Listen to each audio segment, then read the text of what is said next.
자, 그래서 이제 97년 11월 말에 이제 3단계입니다. 양털 깎여요. 97년 11월 말에 외환 보유기 이제 40억 달러밖에 안 남았어. 이제 좀 있으면 이제 달러 아예 없어져. 근데 아직도 빚은 1000억 달러나 있습니다. 국가 부도 직전이죠. 그래서 이제 결국에는 협상을 개시하고 12월 3일 날 580억 달러 규모의 IMF 구제금융을 확정을 합니다. 대신 조건이 있겠죠. 돈 줄게. 대신에 너의 경제는 우리가 설계한다. 설계. IMF가 이후에 한국은 사실상 경제정책을 IMF와 월가에 제출을 합니다. 그 다음에 승인도 받아야 돼요. 한 나라가 경제정책을 IMF와 월가에 제출을 하고 승인을 받아야 돼. 경제 주권을 상실한 상태가 되어버립니다. 계속 볼게요. 자, IMF의 5대 구조조정 명령. 5대 구조조정 명령. IMF. 첫 번째, 금융 부문을 개방하고 외국인 진입을 허용해라. 외국계 은행, 보험, 펀드, 증권을 전면 개방해라. 전면 개방해라. 외국계. 그러면서 한국 금융사들에게 조건을 답니다. 못 맞추면 퇴출시켜버리겠다. 너 부실은행이라서 강제로 청산할 거야. 하면서 국내 은행 보험사가 16곳이나 퇴출돼요. 여기에 이제 외국계들이 막 사버립니다. 퇴출되니까 이거를 사요. 외국계들이 헐값에 사겠죠. 자, 두 번째, 기업 구조조정 강제. 그러니까 외국애들이 외국계 이제 은행이 막 들어온다 이 말이에요. 기업 구조조정 강제. 재벌의 과잉 차입 해소 명령. 그러니까 투명한 회계, 지배구조 개편, 요걸 봐야 됩니다. 계열사 분리. 이게 뭐냐면 이제 주식으로 해가지고 좀 지배를 하겠다 이 말이에요. 외국계 애들이 돈으로, 달러로 기업을 이제 주식으로 해가지고 우리가 너를 이제 대주주로 해가지고 우리가 너를 이제 좀 지배를 할 거야 이런 말입니다. 계열사도 분리해 이런 겁니다. 대량 정리해고, 대우그룹 해체, 기아차 매각, 쌍용 해체, 정리해고. 또 이제 세 번째, 해고 자유화. 해고 자유화. 기업이 이제 막 해고를 막 자유롭게 할 수 있게 됐어. 정리해고 제도 신설. 정리해고를 하면서 비정규직이 대폭 확대. 이게 중요해요. 비정규직 대폭 확대. 평생 직장 붕괴. 한국에도 평생 직장이란 말이 있었습니다. 근데 이때부터 이제 없어졌어요. 비정규직 대폭 확대. 자, 또 뭐가 있었을까? 외환 자본시장 전면 개방. 이게 원래 전면 개방이 아니었어요. 좀 규제를 했었거든요. 근데 왜 했냐면 아까처럼 갑자기 달러를 빼가면 외국인 투자자가 막 갑자기 막 달러를 막 빼가는 거야. 그러니까 자산을 매도하는 거예요. 주식 팔고 뭐 팔고 해가지고 달러를 갑자기 한국에서 막 빼간다고. 그러면 이제 한국의 외환 보유고가 줄어들겠죠. 그러면 위기가 올 수 있으니까 이거를 좀 규제를 하자라고 했는데 이걸 전면 개방을 시켜버립니다. 그러면 규제를 못하게 하는 거예요. 이런 식으로. 외국인 투자 한도 완전 철폐. 환율 시장에 맡겨라. 그 환율 급등 통제 불가. 자, 이게 뭐냐면은 외국계 펀드들이 코스피 부동산 채권 시장을 장악한다 이 말입니다. 외국계 펀드들이 우리나라 코스피 주식 부동산 채권 시장을 장악한다고요. 겉으로는 시장 자유화, 실제로는 지배권, 지배를 한다 이 말입니다. 돈으로 한국 기업이나 뭐 이런 거를. 자, 환율이 국내 결정이 아님. 미국 금리 인상만으로 원화가 폭락이 가능하다. 뒤에 가서 말씀드릴게요. 자, 국내 주가 금리 부동산 외국인 손에 왔다 갔다. 자, 공기업도 민영화됩니다. KT, 대한통운, 지역발전공사 등 순차적으로 민영화되고 외국계 투자자가 매입. 한전가스공사도 추진. 일부 공공 인프라가 외국 손에 들어가. 이렇게 돼버렸어요. 중요합니다. 돈으로 먹은 거예요, 한국을. 자, 실제로 털린 것. 뭐 외환은행은 론스타 이런 거 들어봤을 거예요. 이런 데로 넘어가고, 대우차는 GME 핵심 자산만 인수. 서울시내 빌딩, 금싸라기 부지 이런 거는 외국계 부동산 펀드. 헐값으로 대량. 뭐 백화점 건설사, 식품사 등 이런 거는 외국계 투자사, 국내 재벌들이 구조조정 명목으로 재편. 자, 국민의 삶, 뭐 뻔하죠. 안 좋았겠죠. 실업자 막 완전 난리 났었습니다. 그때 노동의 질 악화, 비정규직 비율 급등.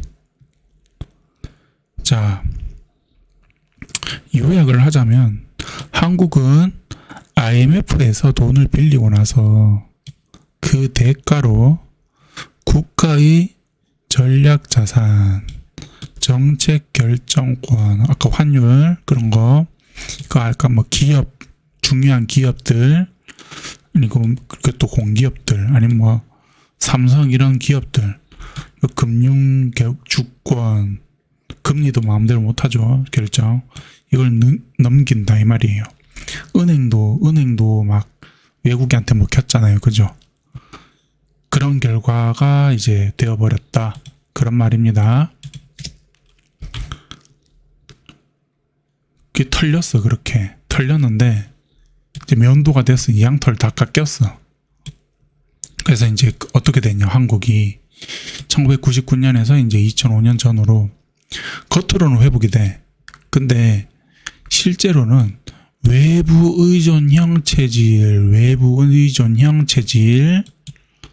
아까 외국인 뭐 투자 한도 막 전면 개방 막 이런 거 있었죠. 외부 의존형 체질로 완전히 바뀐다. 외자 중심의 자산 재편. 이겁니다. IMF 이후 한국의 은행, 보험, 제조기업, 부동산의 외국계 자본이 대거짐이. 외국인 주식 소유율 97년 13%에서 2003년에 44%. 아니 거의 반이 외국인이야. 외국인 돈으로 이제 되어 있어. 한국인 돈이 아니고. 자, 이 큽니다.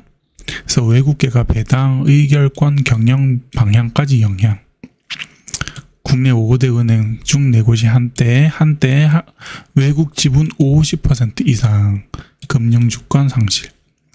한국은 소유는 남아있어도 실질적인 지배력은 점점 해외 자본에 넘어갔다.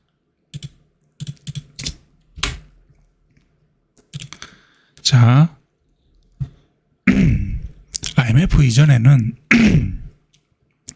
기업이 은행에서 돈을 빌려가지고 성장을 했어요. 근데 이후에는 주식시장에서 투자를 받는 구조. 그러니까 외국계 펀드가 이제 지배주주로 등장해요. 주주 경영이 돼버린 거예요. 경영의 목적이 고용과 확장이 아니야. 이게 아니고 수익과 효율로 바뀌어버린 거예요. 그러니까 우리가 지금 일자리가 많이 없는 겁니다. 물론 뭐 자꾸 공장을 외국에 짓는 문제도 있긴 한데 뭐 수익률과 효율로 이동해버린 거예요. 국민을 위한 게 아니죠. 자, 안타깝고, 자, 비정규직 구조화, 정리해고 합법화 이후 기업들은 신규 채용 최소화, 파견과 이게 뭐죠? 하청주죠. 하청 활성화. 그 비정규직 비율이 이렇게 늘었어요. 두 배나 뛰었어요.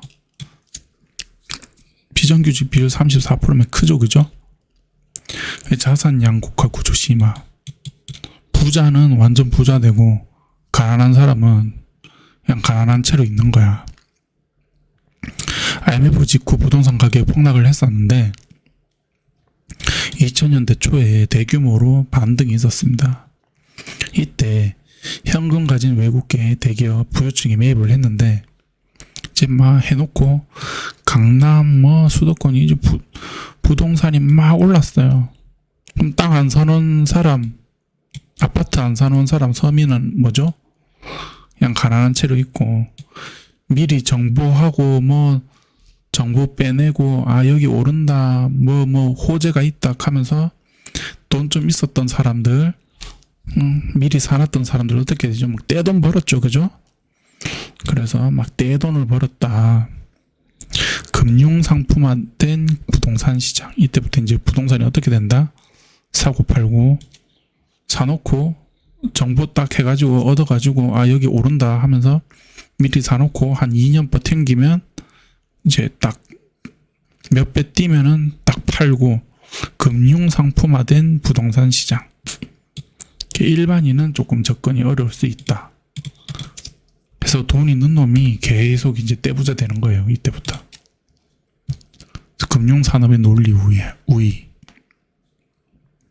실물 경제를 투기화합니다. 겉은 회복한 듯 보여도 그 이면에는 외형 회복은 성공했어. 환율 이런 거. 근데 대기업에 집중이 되고 자영업 몰락, 실업률 고착, 비정규직 정착, 고용 없는 성장. 금융자본이 실물자본을 지배하는 구조로 전환이 됩니다. 자, 이제 마지막 단계예요. 5단계. 새로운 털로 길들여진 양. 그래서 이후에 어떻게 됐는데 한국이 지금 보니까 위기는 넘겼다고 하지만 한국은 스스로 길들여진 구조 안에서 이제 큽니다. 자립이 아닌 의존, 외국인 돈, 제조가 아닌 금융, 기술이 아닌 배당 중심. 이렇게 올라가다 보니까 이제 부작용이 많죠.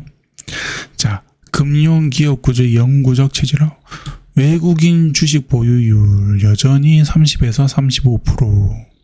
여전히 높다, 그죠? 얘네들이 돈 한 번에 확 빼면 어떻게 된다? 휘청휘청한다. 높은 거예요.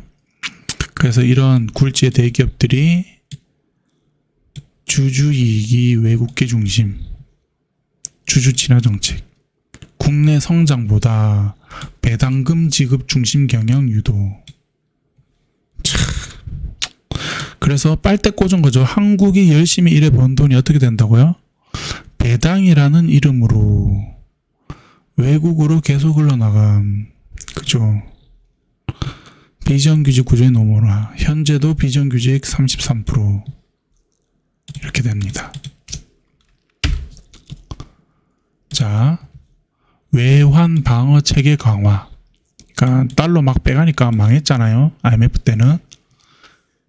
방어 체계를 강화해서 외환 보유고가 이제 4천억 달러 이상이에요. 한국이.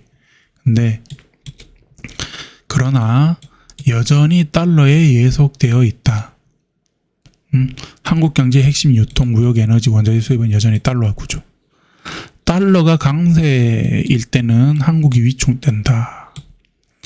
미국 금리는 한국의 운명과도 같다. 설명드리겠습니다. 이게 뭔지. 한국은 스스로 금리를 결정하지 못해요. 미국이 금리를 올리면 한국은 따라서 올려야 돼요. 안 그러면 환율이 무너지고 외화가 도망가는 거예요. 우리 막 한 번씩 뉴스 나오죠. 뭐 연준에서 뭐 파월 의장이 뭐 이번에 미국 금리를 뭐 올리니 내리니 뭐 유지를 하니 하면 이제 되게 막 긴장하면서 그게 뉴스에 나오죠. 그죠? 막 한국은행이 또 따라서 왜 금리를 올리니 내리니 유지를 하니 왜 안 올리니 따라서 안 올리니 그런 말이 막 나오는 거랍니다. 이게 다 이런 이유 때문에 그래요. 달러가 아직 패권이라서 기축통화라서 그래요. 외국인 투자자 중심 시장 구조. 외국인이 돈을 빼가면은 한국이 휘청휘청하기 때문에 그렇습니다. 잘 보세요. 미국이 금리를 올리면은 이 외국인 투자자들이 많단 말이야. 지금 한국에 미국이 금리를 올리면은 미국 자산이 안전자산이거든요. 세계에서 가장. 그러면 미국 자산으로 금리를 올렸으니까 미국 자산으로 이제 돈이 글로 몰린단 말이야. 그럼 한국에 있는 돈이 글로 빠진다고요. 그러면은 환율이 상승을 하고 한국 주가는 하락을 해요. 경제가 타격을 받습니다. 그러니까 한국은행이 금리를 자율적으로 조절하고 싶어도 미국이 금리를 올리면 어떻게 된다? 한국도 같이 올려야 이 외화가 도망을 안 가요. 미국으로 따라 안 간다고. 그 원화 가치를 방어를 가는 건데 이 환율을 이제 지키는 거예요. 금리를 만약에 미국이 금리를 올렸는데 금리를 안 올려. 어떻게 돼요? 이제 외국인들이 돈을 이제 미국으로 빼가죠. 그럼 환율이 폭등, 수입 물가 상승. 환율이 오르니까 수입할 때 더 비싸게 사야 될 거 아니에요. 물가가 오르는 거예요. 인플레이션. 이거를 막으려고 금리를 같이 올리는 겁니다. 근데 이거를 안 올리면 이렇게 돼요. 근데 같이 올리면 어떻게 돼요? 미국이 올렸다고 해서 올려서 한국도 같이 올려. 그럼 어떻게 돼요? 내수 경제가 침체한다. 왜? 한국도 금리를 같이 올렸으니까 한국 사람들이 대출을 많이 받은 사람들이 많을 거 아니에요. 기업이나 뭐 국민들이나. 그럼 대출 금리도 같이 오른단 말이야. 그러면 내수 경제가 침체한다고요. 그래서 한국은 둘 중 하나를 골라야 돼. 인플레냐, 환율 폭등이냐, 아니면 내수 경제 침체냐. 딜레마 구조에 갇혀 있다. 이런 말입니다. 묶여 있는 거예요, 미국한테. IMF 이후로. 자, 그 다음에 이제 마지막 자산시장과 실무경제의 완전 분리. 이 무슨 말이냐. 실질소득과 자산 가격이 따로 움직인다. 실물경제는 불황인데 자산시장은 호황일 그런 경우가 생긴단 말이에요. 이상한 번영이다. IMF 이후 한국은 금융중심 자본주의의 시범 모델이 되었어요. 원래 돈이 일하는 곳에 돌아야 돼. 근데 이 일하는 사람, 근로소득으로 돈을 버는 게 한계가 생기고 돈 가진 사람이 막 돈을 막 굴려. 뭐 주식이나 뭐 부동산이나 이런 사람만 돈을 막 뻥뻥뻥 불린단 말이야. 이런 나라로 바뀌었다고요. 왜 이렇게 됐냐? 돈의 성격이 바뀌었다. 생산, 투자, 소비 중심이 아니고 유동성 금융 자산 투기 구조. 자산 투기. 돈이 공장과 인력이 들어가는 게 아니고 주식, 부동산, 펀드, 리츠 이런 데로 들어간다고요. 그래서 1년에 GDP가 2%밖에 성장을 못해도 코스피는 30% 상승하는 게 가능해요. 알바생은 아무리 이래도 아파트를 못 사. 근데 투자자는 어떻게 운 좋게 잘 굴리면 아파트 막 세 채도 사요. 그런 미친 시대가 되어버렸다. 특히 이제 예를 들면 코로나 때, 문재앙 때입니다.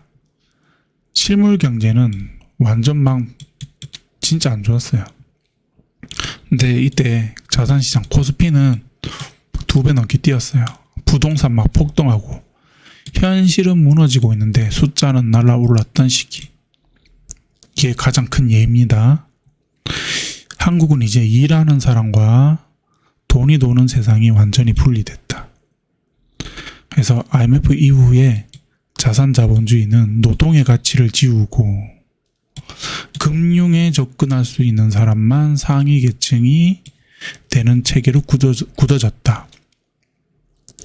그러면서 이제 청년들이 어떻게 돼요? 심리가 불안해. 언제 잘릴지 몰라요. 그러면 이제 철밥통 공무원이나 아니면 뭐 대기업 돈 많이 벌 수 있는데 외국계 이런 데로만 이제 취업을 하려고 하는 거예요. 그러면서 이제 여기 취업 못하면 어떻게 된다?